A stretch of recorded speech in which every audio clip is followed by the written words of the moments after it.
On this episode of AGF Stitched with Kimberly, we're making the timber quilt using the Heartland collection by Pat Bravo for Art Gallery Fabrics.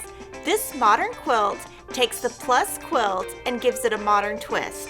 And I love the 16-inch blocks. So go to Fat Quarter Shop's free pattern page and download the timber pattern and let's get started. This quilt has several different blocks and lots of pieces. I'm going to walk you through how to make one of the colorways and you can refer to the pattern for the remaining. Our first step is to take 2 matching fabric E squares, 2 matching fabric G squares, and a fabric B rectangle. You're going to use RF Full Color 2000 and a 1/4 inch seam allowance. Stitch them together. And then when you're going to press, this is very important because the way that we press is going to make everything nest at the end, which gives you a nice, beautiful quilt. So you're going to press all one direction. Now our next step is we're going to assemble a fabric D and F rectangle, stitch them and press, then add 2 fabric A squares. This time we're going to press down, and that's the opposite direction from the previous step. Our next step is to assemble 2 matching fabric F rectangles and a fabric C rectangle.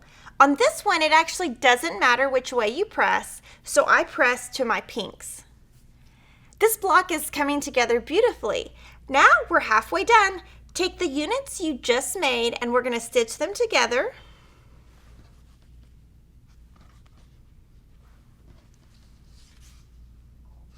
Press all your seams to the right. Now we're almost done with the block, so we're moving to our top and bottom units. You're going to assemble 2 fabric D rectangles, 2 fabric G squares, and a fabric B rectangle. Assemble them, and this time we're pressing all of them to the left. We're on our last step. You're just going to assemble your 3 units, and then you're going to press toward the top, and you're going to have your 16-inch block. Now we're ready to do our final assembly.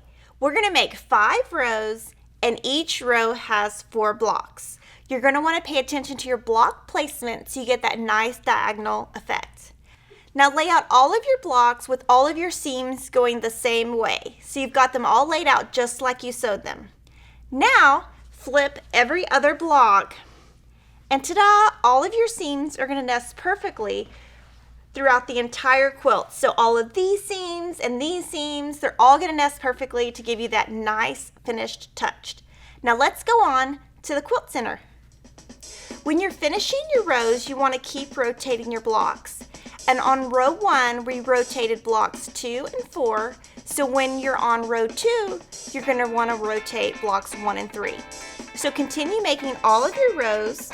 Assemble your rows into your Quilt Center, and it should measure 64.5 by 80.5. This quilt would look amazing in all types of fabrics, so we can't wait to see what you make. Make sure to hashtag timberquilt and like, comment, and subscribe. We'll see you on the next episode of AGF Stitched.